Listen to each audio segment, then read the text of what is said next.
बिस्मिल्लाहिर्रहमानिर्रहीम। अस्सलाम वालेकुम डियर स्टूडेंट्स व्यूअर्स, आप इकरामिस वेद साजिद के साथ उम्मीद करता हूँ आप तमाम लोग खैरियत से होंगे।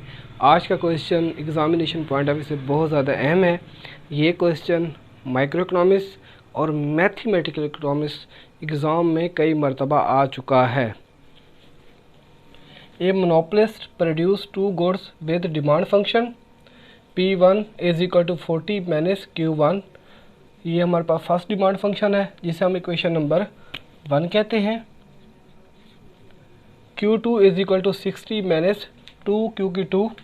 ये हमारे पास सेकंड डिमांड फंक्शन है, इसे हम इक्वेशन नंबर 2 कहते हैं। And joint cost function is total cost is equal to Q1 की power 2 plus 3Q1 Q2 plus Q2 की पावर 2। ये हमारे पास टोटल कॉस्ट का फंक्शन गिवन है। Find maximum profit. Monopolist firm का ज़्यादा से ज़्यादा मुनाफा मालूम करना है। And price charge by the monopolist, और जो मोनोपोलिस्ट फर्म है वो कितनी प्राइस को चार्ज करती है। पहले हम टोटल रेवेन्यू 1 का फार्मूला लिखते हैं। Total revenue 1 is equal to P1 multiply by Q1। Total revenue 1 का जो फार्मूला है, P1 को Q1 से मल्टीप्लाई करेंगे। TR1 is equal to P1 की जगह उसकी वैल्यू को पुट करते हैं 40 minus Q1 multiply by Q1।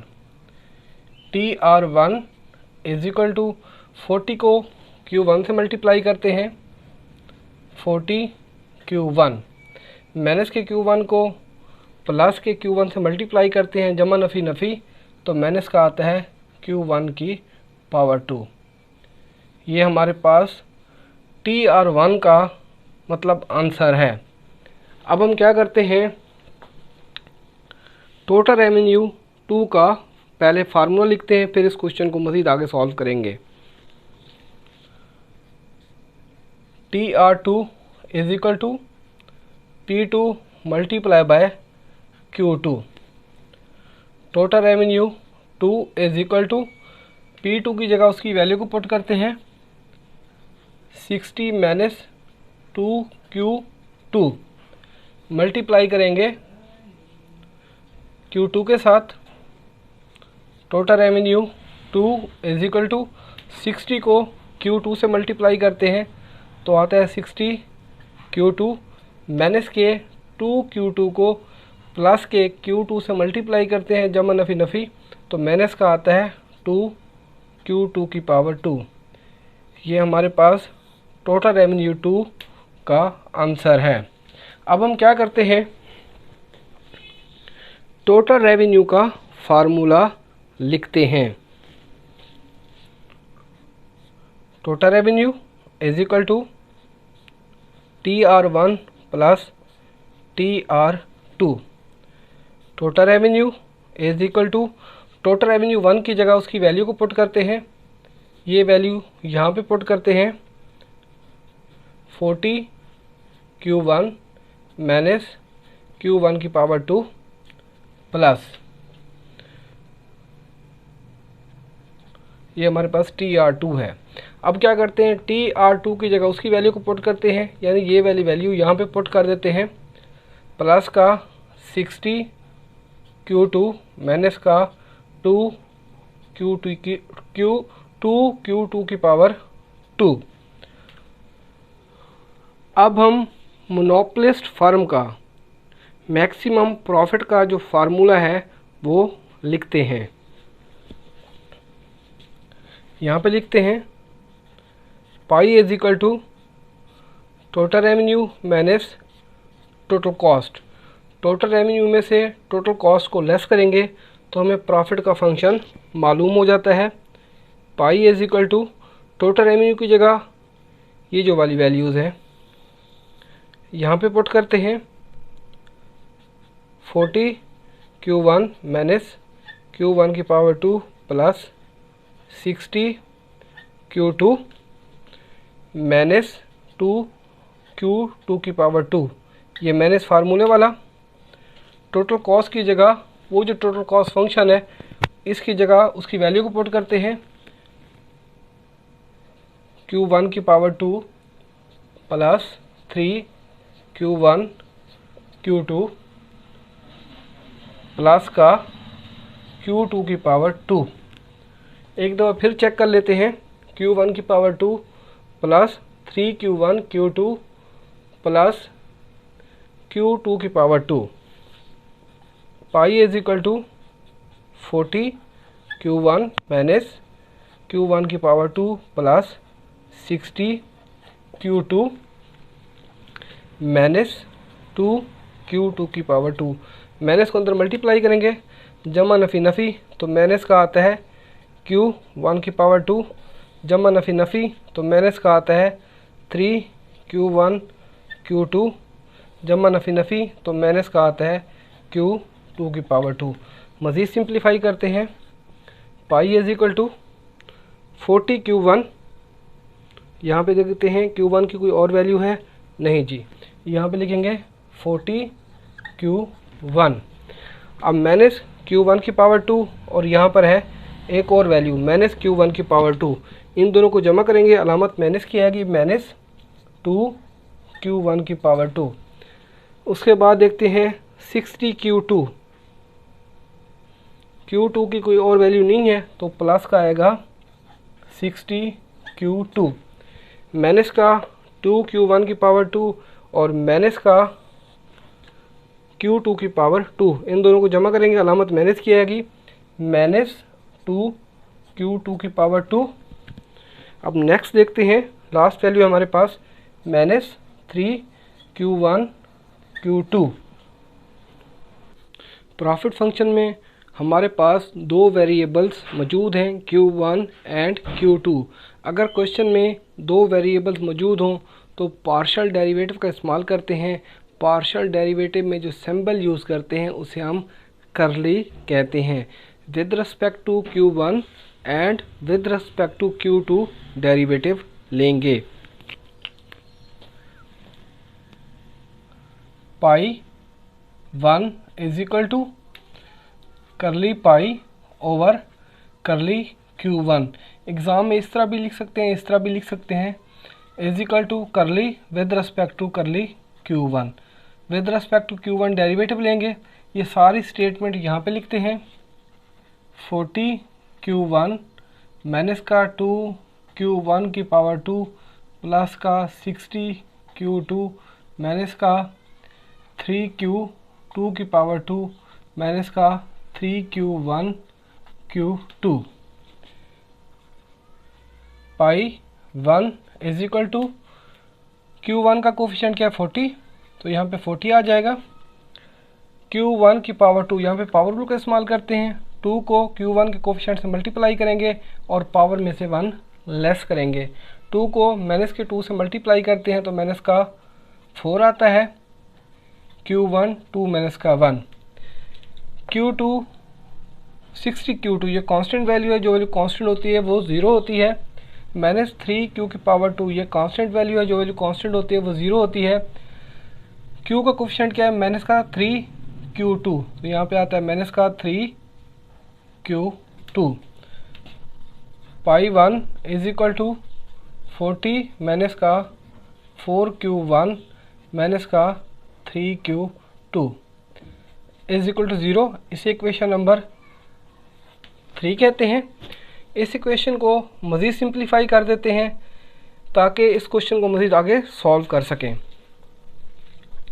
अब हम क्या करते हैं, 40 को उठा के ये माइनस के 4Q1 और माइनस के 3Q2 को उठा के बराबर के दूसरी तरफ लेके जाते हैं। 40 इज इक्वल टू ये माइनस का 4Q1 है, जब बराबर के दूसरी तरफ जाएगा तो साइन तब्दील हो जाता है, प्लस का 4Q1। माइनस का 3Q2 है, जब बराबर के दूसरी तरफ जाएगा तो साइन तब्दील हो जाएगा, प्लस का 3Q2। अब हम with respect to Q2 derivative लेंगे। पाई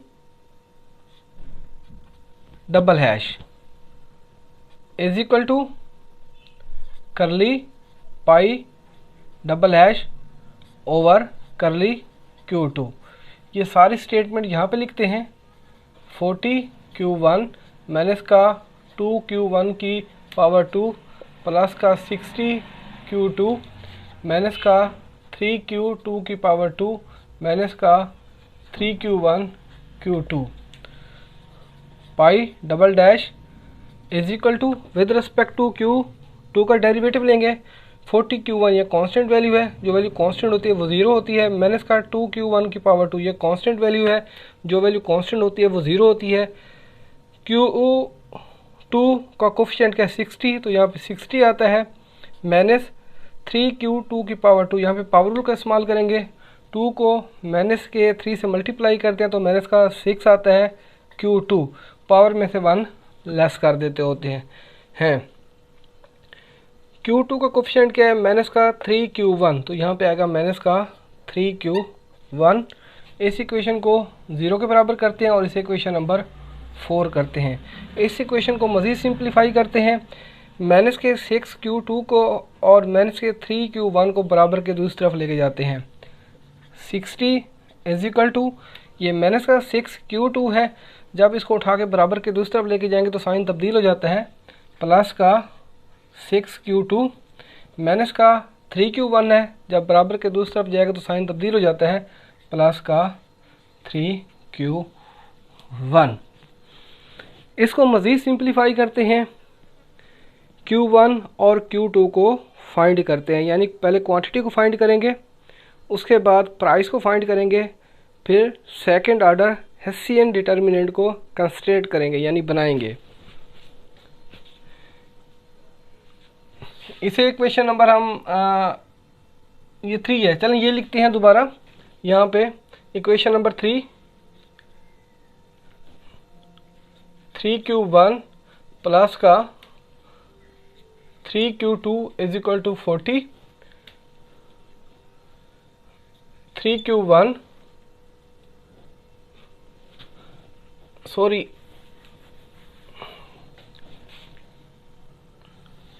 ये इक्वेशन यहाँ पे लिखते हैं 4 Q1 प्लस का 3 Q2 इज इक्वल टू 40। अच्छा जी, प्लस का 3 Q1 प्लस का 6 Q2 और इज इक्वल टू 60। अब हम क्या करते हैं, यहाँ पे Q2 की वैल्यू को फाइंड करते हैं। Q2 की वैल्यू को फाइंड करने के लिए Q1 को काटते हैं। Q1 को काटने के लिए इक्वेशन नंबर जो हमारे पास ये इक्वेशन नंबर 3 है, इसको मल्टीप्लाई करेंगे 3 के साथ, और जो इक्वेशन नंबर 4 है इसको मल्टीप्लाई करते हैं 4 के साथ और सब्सट्रैक्ट करेंगे। 4 Q1 को 3 से मल्टीप्लाई करते हैं तो आता है 12 Q1 प्लस के 3 Q2 को 3 से मल्टीप्लाई करेंगे तो प्लस का आता है 9 Q2। 40 को 3 से मल्टीप्लाई करते हैं तो प्लस का आता है 120।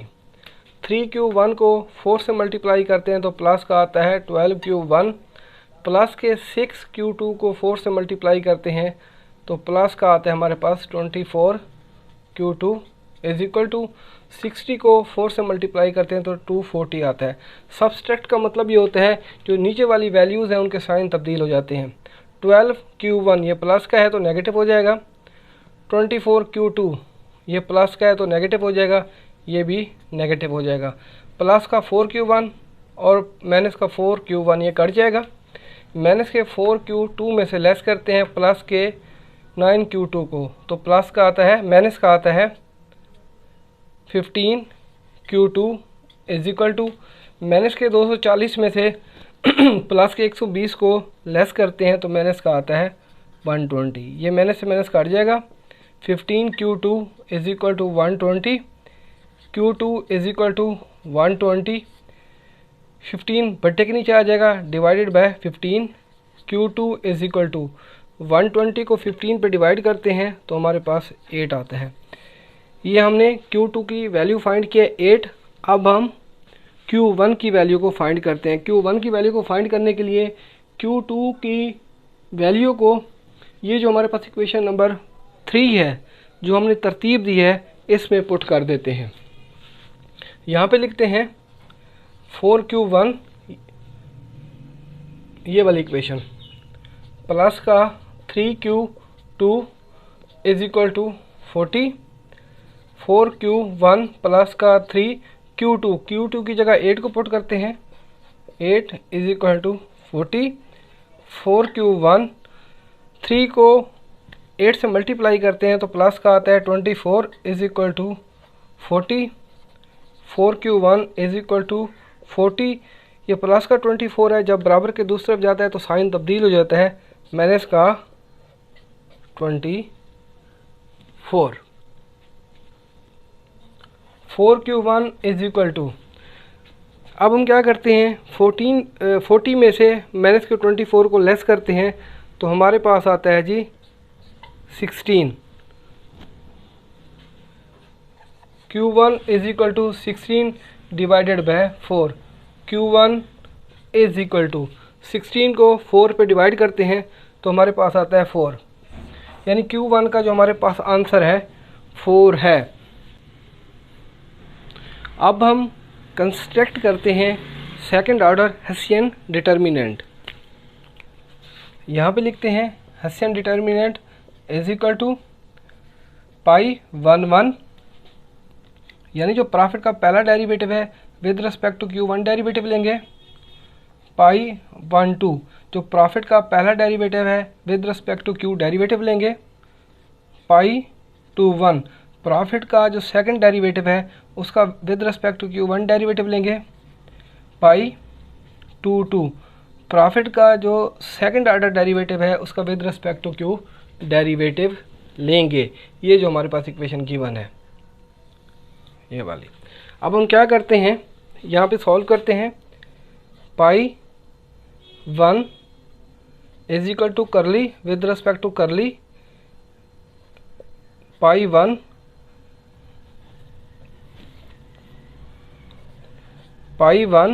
Is equal to curly pi 1 over curly Q1 is equal to curly with respect to curly Q1।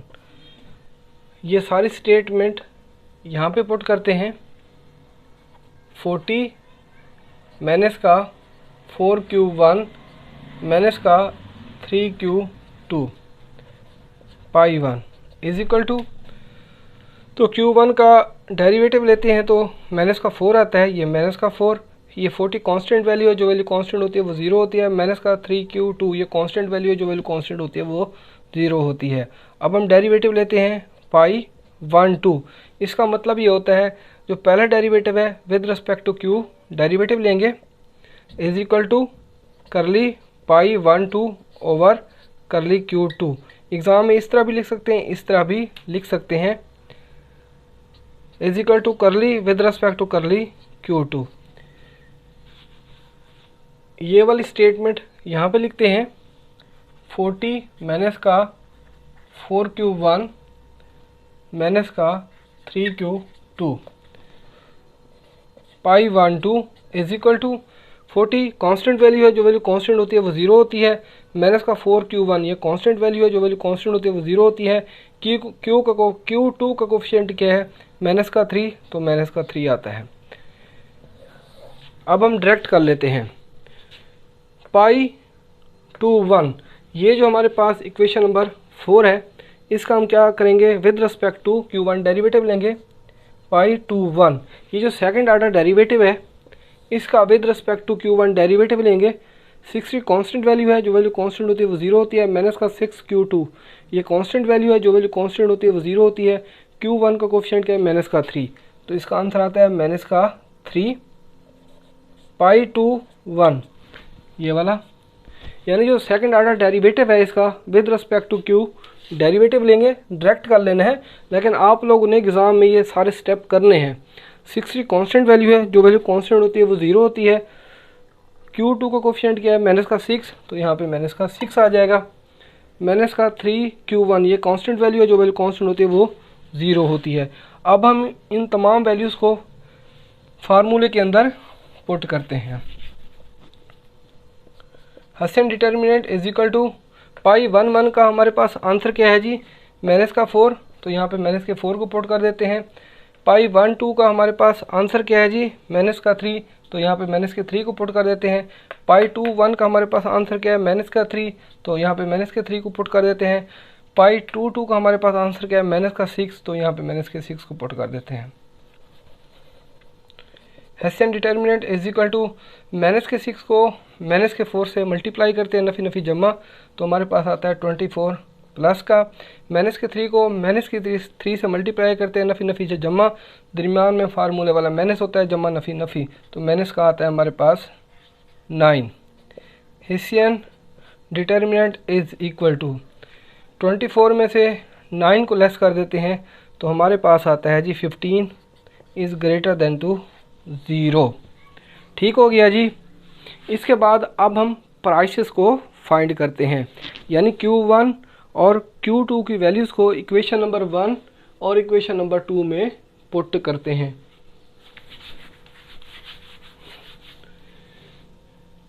ये हमारे पास इक्वेशन नंबर 1 है, यहाँ पे लिखते हैं P1 is equal to 40 minus का Q1, ये इक्वेशन नंबर 1 है। प्राइस को फाइंड करने के लिए क्वांटिटी की जगह उसकी वैल्यू को पुट करते हैं। P1 is equal to 40 minus Q1 का हमारे पास जवाब क्या है 4, ये 4, तो Q1 की जगह 4 को पुट कर देते हैं। P1 इज इक्वल टू 40 में से 4 को लेस करेंगे तो 36 आता है। P1 का हमारे पास जवाब है 36। इक्वेशन नंबर 2 लिखते हैं, P2 is equal to 60 minus का 2Q2। P2 is equal to 60 minus का 2, Q2 की जगह उसकी वैल्यू को पुट करते हैं। Q2 का हमारे पास जवाब क्या था, वो था हमारे पास 8, तो Q2 की जगह 8 को पुट कर देते हैं। P2 is equal to 60 minus के 2 को 8 से मल्टीप्लाई करते हैं, तो माइनस का आता है हमारे पास 16। P2 इज इक्वल टू 60 में से माइनस के 16 को लेस करते हैं तो 44 आता है। यानी Q1 का आंसर था हमारे पास, ये P2 का आंसर हमारे पास क्या है 44। अब हम फर्म का मैक्सिमम प्रॉफिट को फाइंड करते हैं।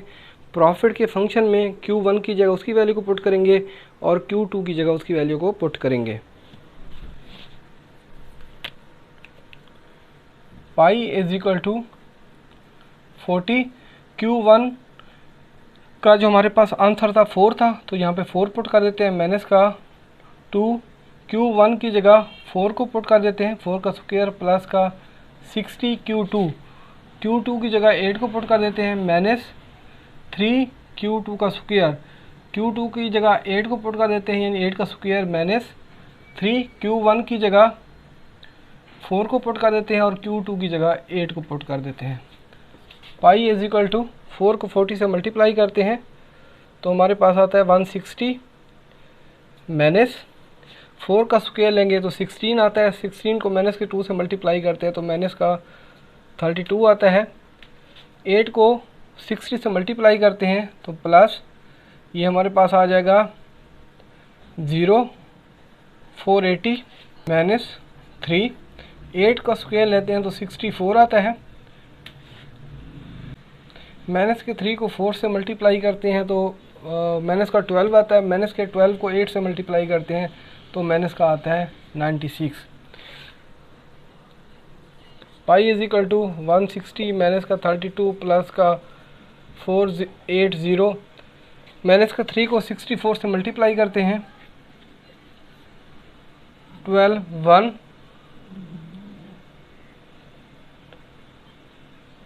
ये आता है 192, तो माइनस का आता है 192, माइनस का आता है 96। इन तमाम को सिंप्लीफाई करेंगे तो यहाँ पे फर्म का मैक्सिमम प्रॉफिट आ जाता है। व्यूअर्स, मैं उम्मीद करता हूँ ये लेक्चर आप लोगों को आसानी से समझ आ जाएगा और आप लोगों से रिक्वेस्ट है काइंडली मेरे चैनल को सब्सक्राइब कीजिएगा, बेल आइकन को लाजमी प्रेस कीजिएगा ताकि आप लोगों को हर नए आने वाली वीडियो को नोटिफिकेशन मिल जाए। Thank you.